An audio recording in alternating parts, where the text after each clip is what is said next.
안녕하세요. 지긋지긋한 결혼 생활을 했던 30대 여자랍니다. 제가 결혼을 해보니 왜 그렇게 다들 결혼을 신중해야 한다며 말리는지 알겠더라고요. 정말 사랑해서 이 사람과 영원히 함께하고 싶은 마음에 결혼이란 걸 선택했으나 결혼이 두 사람만의 문제는 아니란 걸 실감하게 되었습니다. 전 아래 남동생이 있고 호르몬이와 저희 남매가 함께 살았어요. 아빠께서는 저희 남매가 어릴 때 이미 저희 곁을 떠나셨죠. 늘 밖으로 돌기 바쁘셨고 가정에 소홀하신 아빠를 더 이상 감당하기 어려우셨던 엄마는 이혼을 결심하신 거라 합니다. 그 후 친정엄마께선 여자 몸으로 홀로 저희 남매를 키우시느라 참 악착같이 사셨어요. 그게 어린 제 눈에도 제 동생 눈에도 보였기에 나중에 커서 내가 돈을 벌면 꼭 우리 엄마 호강시켜 드려야지 늘 그렇게 생각을 했었습니다. 엄마께서는 본인에게는 아끼며 사셨지만 저희 남매에게는 아낌없이 사셨고 열심히 살아주신 덕분에 부족함 없이 유복하게 자랄 수 있었어요. 그게 다 엄마의 희생 덕분이란 걸 알기에 저랑 동생은 사회생활을 시작하고서 돈을 벌게 되고부터는 엄마께 늘 효도하려고 바빴습니다. 참 애틋한 가족이었던 저희 가족은 늘 서로를 위하는 마음이 컸던 가족이었죠. 거기다 일찍부터 돈이란 게 얼마나 귀하면서도 무서운 건지를 알았기에 저도 버는 쪽쪽 적금부터 꼭 해야 한다는 개념이 확 바뀌었던 것 같습니다. 늘 저희 엄마께서 알려주신 게 있었거든요. 사람이 살다 보면 어느 날 갑자기 목돈이 필요한 순간들이 있는데 그럴 때 주변인들에게 아쉬운 소리 하며 살다 보면 너 신용, 이미지가 하락되는 건 한순간이니 꼭 불필요한 소비를 줄이고 모으고 모으라고 말이죠. 엄마의 현명한 덕분에 사회초년생 때부터도 또래 친구들에 비해 돈을 많이 모으고 있는 편이었습니다. 그렇게 영원할 것 같았지만 결국 저희 가족도 헤어짐이란 걸 피할 수 없었어요. 첫째였던 제가 결혼하게 되었죠. 만나던 사람과 진지하게 결혼을 전제로 만나고 있긴 했지만 기약이 없었습니다. 그런데 어느 날부터인가 남편이 확 밀어붙이며 결혼하자고 딱 말을 해버리고 눈 감았다 떠보니 결혼을 했더라고요. 원래 결혼은 한쪽에서 딱 끌고 가야 한다고들 하는데 정말 그런 케이스였어요. 제가 결혼할 때 남편과 약속했던 게 하나 있었습니다. 양가 부모님의 도움을 굳이 받지 말고 우리 능력껏 주제껏 꾸려나가며 채우며 그렇게 살자는 거였죠. 제가 이렇게 했던 이유는 어느 집은 이렇게 했는데 이 집은 이렇게 했네 안 했네 뒷말 나오는 거 싫어서 아예 그런 얘기가 나오지 않도록 저희가 알아서 할게요 라고 선을 딱 그어버리고 싶었습니다. 제 의견에 남편도 동의를 해줬고 실제로 결혼할 때 저랑 남편이 각자 모은 돈과 은행의 힘을 빌려서 모든 걸 해결했어요. 그런데 결혼하고 나니 시모의 입장은 조금 달라졌더라고요. 시모는 하나뿐인 딸 자식을 시집 보내며 아무것도 하지 말라고 정말 아무것도 하지 않는 저희 엄마가 이해가 안 간다고 말씀하셨습니다. 예, 너네 엄마는 어쩜 딸 하나인데 시집 보내면서 정말 아무것도 안 하니? 대단도 하다. 나 같으면 그렇게 못하지. 난 우리 혜진이 시집 보낼 때 빚이라도 내서 다 해서 보내줄 거다. 그래야 그 집에서 무시를 안 당하지. 저희 엄마는 제 성격을 아시거든요. 어머님 안 받겠다면 절대 안 받을 거 아시니 저랑 아범 뜻을 존중해 주신 거죠. 저희가 어린애들도 아니고 자립할 힘도 있는데 굳이 도움을 받을 필요가 뭐가 있겠어요? 막말로 결혼을 저희 둘이 하는 건데 저희 나이에 양가 부모님께 손 벌리는 게 더 웃기지 않나? 안 그래요, 어머님? 손 벌리는 게 아니라 딸이 싫다고 해도 사돈 잘 부탁해요 하면서 좀 챙겨주고 얹어주고 그래야지. 그걸 또 고지고대로 듣고 아무것도 안 하는 건 너무 융통성이 없는 거지. 어머님은 아무것도 못 받으셔서 서운하신 거예요? 상견례 때는 다 좋다고 말씀하셨는데 갑자기 뒤에서 말씀을 바꾸시니까 난감하네요. 차라리 그때 말씀하시지 그러셨어요? 그럼 이 문제는 아범이랑 의논을 해볼게요. 어머님이 아무것도 못 받으신 게 서운하다고 하신다고. 예, 내가 언제 아무것도 못 받아서 그렇다고 했니? 얘 말 참 웃기게 하네. 아서라, 아범 일도 바쁘고 신경 쓸 것도 많은데 뭘 이런 얘기까지 하고 그래? 시몬은 제게 티를 내기 시작했습니다. 분명 남편과 모두가 있는 자리에선 서로 양가 부모님께도 아무것도 해드리지 말고 저희가 알아서 하겠다고 했을 때 현명하다고 해놓고는 이제 와서 말을 딱 바꿔버렸더라고요. 딱 여기서 시모를 제대로 파악할 수 있었습니다. 제가 또 한성질 하기도 하고 아닌 걸 맞는다고 장단 맞추는 성격도 아니라서 시모가 저렇게 트집을 잡으며 말하면 저 역시 지지 않고 말했어요. 시모라고 해서 맞죠. 네, 맞습니다. 알겠습니다. 전 절대 해주지 않았습니다. 그럼에도 불구하고 시모 역시 지지 않고 제게 시집살이를 시키려고 아주 노력하셨어요. 사실 제가 저희 친정집에 대해 자세히 언급을 한 적도 없는데 시모는 혼자 생각에 홀어머니의 남매 키우는 집이니 당연히 형편이 어려울 거라는 생각을 하셨나 봅니다. 그래서 그런지 늘 저희 친정집을 무슨 거지 취급했고 나중에라도 저희 엄마께서 장녀인 제게 빌붙어서 본인 아들이 힘들어질까 그걸 걱정하시며 돌려가셨죠. 그런데 저희 친정집은 형편이 어렵지 않습니다. 살만한 여유 있는 집이고 오히려 시댁보다 더 재산이 있는 상황이었어요. 상황이 이랬어도 굳이 시모에게 솔직하게 털어놓지 않은 이유는 반대로 빌붙을까봐 말하지 않았습니다. 여유가 있다는 걸 알면 괜히 시모가 돈 요구를 할 것 같아서 그게 싫어서 그냥 시모의 생각대로 여유가 없는 척했어요. 차라리 거짓 취급받는 게 열받아도 마음을 편했으니 말이죠.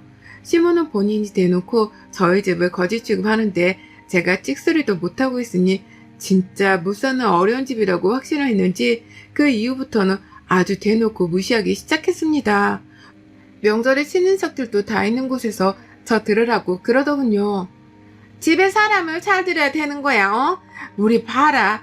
어디서 저런 돈도 없는 집구서 첫째 딸년이 들어와서는 도움이 되는 거 하나 없고 속만 타잖아. 그뿐인 줄 알아? 이상하게 쟤 들어오고 나서부터 내가 온몸이 아프고 일도 안 풀리고 아주 스트레스가 이만저만이 아니라고. 며느리 듣겠다. 그렇게 말하면 상처받지 하지 마로. 상처받기는 개뿔치도 치주제를 알아야지. 요즘 애들 말로 그 뭐였냐? 그 취집. 그래, 취집한 거야. 쟤 우리 아들한테 필부터 살라고. 내가 이걸 진작 알았으면 절대 결혼 안 시켰을 건데 열불나 죽겠어. 어머님 그냥 제 앞에서 말씀을 하시지 뭐하러 뒤통수에 대고 말씀을 하세요? 들으라고 하시는 말씀 아니세요? 뭐? 너 싸가지 없이 지금 가족들 앞에서 시엠한테 뭐하는 짓이야 이게? 그러나 어머님은 가족들 다 있는 앞에서 며느리를 그렇게 까내리면 좋으세요? 제가 듣다 취집이란 소리에 좀 웃겨서 대답했네요. 어머님 막말로 취집을 할 거였으면 아범이랑 결혼 안 했죠. 아범도 어머님도 재산보단 빚이 많은데 제가 미쳤다고 이런 집에 취집을 할까요? 그러니 함부로 말씀 좀 하지 마세요. 저 말하는 거 봐. 재능 없는 주제에 시애미가 말하면 네라고 한 번에 대답하는 법이 없이 맨날 저렇게 말대답을 한다니까. 없는 주제라 제가 더한 말도 할 수 있는데 어머님 쓰러지실까봐 걱정되니 여기까지 하고 제가 멈춰드릴게요. 그러니 제 언급 좀 그만하시고 음식이나 빨리 하시죠. 친인척 가족들은 반반이었습니다. 시모 성격을 알기에 제 입장을 이해하는 가족들이 반이었고 그래도 시모에게 대드는 건 아니라는 가족들이 반이었습니다. 그러나 누가 제 편이고 아니든 전 상관이 없이 제 말만 하면 되는 거라 상관없었어요. 그저 제 편이길 바라는 사람 딱 한 명인 남편은 정작 모른 척하기 바빴기에 이 결혼을 하고 바로 후회했습니다. 처음에는 시모와 제 사이에서 어떻게든 해보려고 하는 듯 보였으나 남편이 그러더군요. 하루 이틀도 아니고 매번 이러면 본인도 어쩔 수 없다면서 그냥 알아서들 잘 풀고 살라고 말이죠. 그리고 전 그렇게 서로가 싫고 미우면 안 보고 사는 방법도 생각을 하자고 했어요. 이 모든 게 말뿐이라면 믿어지시나요? 남편은 그저 시모와 제가 다툼이 나기 시작하면 밖으로 나가거나 차에 가거나 그 자리를 아예 피해버리는 행동을 보였습니다. 그렇게 결혼하자고 매달릴 때는 언제고 막상 결혼해서 본인 엄마에게 당하는 저를 보고선 어떻게 이렇게 행동을 할 수 있나 싶어 처음에는 서럽고 서운했죠. 그런데 시간이 지나니 서럽고 서운한 감정이 싹 사라지고 열받기도 하다 아예 무감정으로 변하더라고요. 솔직히 제가 시집살이를 당했던 이유가 따지고 보면 저희 친정집에 여유가 없어서 그런 줄 알아서였기에 어느 정도 있다고 말하면 모든 게 끝날 것 같긴 했습니다. 그렇지만 막말로 친정엄마 재산이 제 것도 아닌데 그걸 왜 말하겠어요? 애초에 그런 걸로 저를 탓하며 시집살이를 시키는 시모가 정말 나쁜 거죠. 시댁이랑 집이라도 멀었으면 속이라도 덜 탔을 텐데 또 가까워요. 걸어서 왔다 갔다 10분도 안 걸리는 거리이고 저를 욕하는 재미로 사는 시모여서 그런가 자주도 찾아왔습니다. 시모는 진짜 갑자기 찾아와서 밑도 끝도 없이 욕만 하다 가곤 했어요. 굳이 연락도 없이 저희 집에 찾아와서는 제게 그랬죠. 너희는 돈 관리 누가 하냐? 저희 각자예요. 각자 해요가 뭔데? 각자 한다는 게 그게 뭔 소리야? 각자 벌어서 각자 모으고 각자 해요. 매달 정해진 날짜에 공동생활비 입금해서 그렇게 생활하고 있어요. 근데 갑자기 왜요? 잘하고 있네. 행여나 네가 와이프고 여자라고 해서 우리 준성이가 벌어온 돈 다 묶어서 네가 관리하나 해서 물었다. 네가 관리하면 어찌 아냐? 너 친정집에 우리 아들이 번 돈 몰래 보낼지? 예, 따로 관리하니 걱정도 마시고 아범 몰래 빼돌려서 보낼 만큼 벌지도 않으니 걱정 마세요, 어머님. 뭐야? 우리 아들이 뭘 돈을 못 벌어? 아, 모르셨구나. 어머님, 아범 몇 년째 승진 못하고 있잖아요. 그러니 급여가 뭐 오르겠어요? 제가 더 벌죠, 아범보다. 이제 보니 네가 아주 여운해. 결국 네가 더 버니까 네 돈 같이 쓰기 싫어서 따로 관리하는 거냐? 뭐라고 말씀드려도 원하시는 대로 생각할 거니 알아서 생각하세요. 그리고 이렇게 불쑥불쑥 오지 말아주세요. 적어도 미리 연락이라도 해주세요. 시모에게 앞으로는 연락 좀 하고 오시라고 일러뒀으나 그 말에 또 마음이 상하셔 제 욕을 하시며 집으로 돌아가셨습니다. 제가 생각했던 결혼은 절대 이런 게 아니었는데 너무 불행하다는 생각이 들었어요. 이 와중에 애 낳아라, 임신 언제 할 거냐는 시모의 닥달과 남편도 제게 아이를 원한다고 부담을 줬지만 전 불안정한 이 결혼생활 속에 아이를 낳을 수 없었습니다. 그래서 절대적으로 조심 또 조심하며 지냈어요. 불행은 한 번에 밀려오는 것인지 인정조차 할 수 없는 불행이 제게 닥쳤습니다. 하나뿐인 저희 친정엄마께서 폐암말기 진단을 받으셨죠. 통증도 없으셔서 모르셨고 이미 손 쓸 수도 없을 정도의 상태라 할 수 있는 일이라고는 그저 떠나가시는 길 쓸쓸하지 않도록 곁을 지켜줄 수 있는 것뿐이었습니다. 이 사실을 알고 남동생과 저는 완전히 무너졌지만 그 와중에도 다 큰 자식들 걱정이 우선이셨던 엄마께서는 본인 앞의 재산들을 저희 앞으로 정리하시기 바쁘셨죠. 그러면서도 병원에서 마지막을 보내고 싶지 않다며 살던 대로 집에서 평상시처럼 살다 그렇게 가고 싶다는 의견이 워낙 완강하셔서 그 의견을 존중하기로 했습니다. 통증이 너무 심할 때는 급히 병원으로 갔지만 그 외에는 집에서 약을 먹으며 그렇게 버티셨어요. 하루하루가 너무 손주간 상황에 시모는 제게 이런 말까지 했죠. 그래서 지금 상황이 정확히 어떤 건데? 장모님 상황이 많이 안 좋으셔. 그래서 이 사람이 아예 장모님 옆에 있기로 한 거야. 언제 떠나실지 몰라서. 아유, 이게 참 그러네. 아니 근데 니네 엄마 혹시 뭐 빚이나 이런 건 없냐? 죽고 나서 너한테 빚 같은 거 떨어져서 갚아야 하는 거 아니냐고. 아, 사는 집이 차가라고 했지? 예, 그럼 빚이 있나 없나 알아보고 있으면 그 집 팔아서라도 얼른 해결하던가 뭐 방법을 찾아봐. 괜히 우리 아들 고생시키지 말고. 어머님, 지금 그게 저한테 할 말이세요? 빚이요? 저희 엄마 생전 빚 한번 안 져보신 분이세요. 있다고 한들 자식에게 넘어갈까 어떻게든 본인이 해결하실 분이시라고요. 저희 엄마가 어디 어머님 같은 줄 아세요? 엄마가 오늘 내일 하시는 이 와중에 어떻게 그렇게 말씀을 하세요? 야, 네가 자식 새끼를 낳아서 키워봐. 당연히 내 자식 고생할 게 눈에 먼저 보이지. 더군다나 며느리네 집구석비 때문에 내 새끼가 고생할 게 눈에 보이면 어떤 부모가 걱정을 안 하겠냐. 그딴 거 없다고요.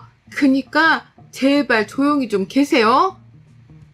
하늘이 무너지고 억장이 무너진다는 게 바로 이럴 때 쓰는 말이겠죠. 그 어떠한 것도 할 수 없을 정도의 슬픔에 잠겨있는 제게 시문을 참 해도 너무했습니다. 과연 사람인가 싶을 정도였어요. 전 짐을 다 싸들고 친정집에 가서 엄마 곁을 지켰지만 결국 엄마는 떠나셨습니다. 마음의 준비를 그렇게 했는데 막상 엄마가 떠나고 나니 감당할 수 없는 슬픔에 참 많이 아프고 힘들었어요. 그런 저를 꼴의 남편이라고 남편이 위로하고 밥 먹이고 노력은 했습니다. 산 사람은 살아야 한다고 남편과 남동생이 말에 정신줄을 붙잡고 저도 여느 때처럼 살아보려 노력했고 그렇게 하루 이틀 살아갔어요. 그러던 중 신우가 만나던 사람과 드디어 결혼을 할 것 같았죠. 축하는 했지만 제가 정신이 완벽히 돌아온 상황은 아니었기에 떨떠름했던 게 사실이었습니다. 막말로 신우가 결혼을 하는데 제가 뭘 도와야 하는 건 없으니 그저 먼발치서 축하를 해주며 있었던 것 같아요. 그런데 하루는 신우가 시댁으로 오라고 불렀죠. 주말에 집에서 쉬다 남편과 같이 시댁으로 갔고 거기엔 신우와 신모가 있었어요. 그리고 제게 이런 말을 했습니다. 이번에 혜진이 결혼하자니. 근데 이게 결혼 준비해보니까 돈이 얼마나 딸리던지. 우선 할 건 다 했고 집이 문제거든. 그래서 말인데 너네 엄마 살던 집 차가였잖니. 그 집 아직 처분 안 했다고 들었는데 거기에 애들 들어가 살라고 하면 어떠니? 뭐라고요? 그니까 어머네 집을 신우 신혼집으로 쓰게 달라는 게 맞아요 지금? 그래. 어차피 쓰지도 않을 건데 비워둬서 뭐하니? 그리고 원래 집에서 사람 죽으면 부정 타서 풀기래서 그 집 누가 사지도 않아. 근데 네 신우가 착해서 그런 거 신경 안 쓴다고 네 엄마랑 괜찮다고 하니까 그렇게 하는 걸로 하자. 진짜 어이가 없어서 웃음밖에 안 나오네. 자가집 구할 여력도 없으면 월세살이를 할 것이지 어디 자가를 넘보고 있어? 아가씨 주제껏 살아요 주제껏. 아니면 어머님이 빚을 내서라도 직접 사주시던가요. 저한테 그러셨잖아요. 딸 하나 시집 보내면서 아무것도 안 해주냐고. 본인이면 빚을 내서라도 다 해줄 거라고. 그러니 직접 알아서들 하세요. 야, 넌 어쩜 애가 그렇게 매정하냐. 어차피 쓰지도 않을 풀기란지 좀 필요한 사람이 있으면 어떠니 가족끼리. 아무튼 꼬여서는 이래서 없는 것들은 상종할 게 아닌 거야. 없는 집 딸은 제가 아니라 아가씨죠. 어머님 빚더미 카드 감고 시집가는 건 제가 아니라 어머님 딸이고요. 그럼 뭐 아가씨도 시집가서 저처럼 시집살이 고약하게 당하고 무시당하고 살겠네요? 축하해요 아가씨. 꼭 오래오래 버티고 살길 바랄게요. 결국 전 폭발하고야 말았습니다. 다른 것도 아니고 저희 엄마 집을 내놓으라는 뻔뻔한 태도에 열이 받다 못해서 가만두지 못하겠더군요. 늘 남편과 오래 살지는 못할 것 같다는 불안함이 있었는데 그 끝을 내는 날이 바로 오늘이구나 싶었습니다. 어차피 끝인 거 더 통쾌하게 말이나 하자 싶어서 전 얘기하다 벌떡 일어나서 한마디 더 보태고 나왔어요. 아참, 그리고 당신네들 줄 돈 있으면 난 쓰레기통에 돈을 버리고 말지. 당신네들 같은 버러지들한테 절대 안 줘요. 제발 주제를 알고 사세요들. 뻔뻔한 거야? 양심이 없는 거야? 전 한마디 확 줄이고 그 길로 시댁 것들 남편과 모든 관계를 정리했습니다. 신부는 발악을 하며 저 거지 같은 것과 당장 헤어지라고 남편에게 성화했지만 남편은 저와 헤어지기 싫다는 입장을 내비쳤죠. 그런 남편의 태도에 솔직히 웃겼고 이혼 과정이 길게 질질 끌려야 했지만 어쨌든 끝을 냈습니다. 그 후 전 엄마가 살던 집에 남동생과 함께 살게 되었고 둘이 함께 모은 돈과 엄마의 도움을 받아 사업을 시작했어요. 남동생의 장점과 제 장점을 합쳐서 말이죠. 몇 개월은 죽은 듯 둘이서 이 악물고 일만 했고 노력한 결과는 성공을 맛보게 해줬습니다. 제 생에 외제차라는 걸 끌어보게 되었고 명품이란 걸 사도 손이 달달 떨리지 않는 정도로 살게 되었어요.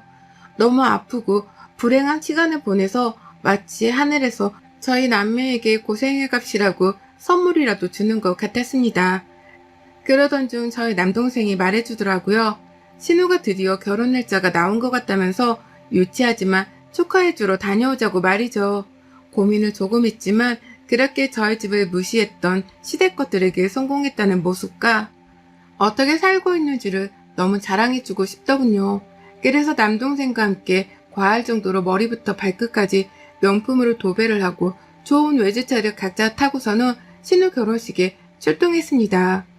차에서 내린 저를 본 남편이 이게 다 뭐냐고 묻기에 무시해주고 식장으로 들어갔어요.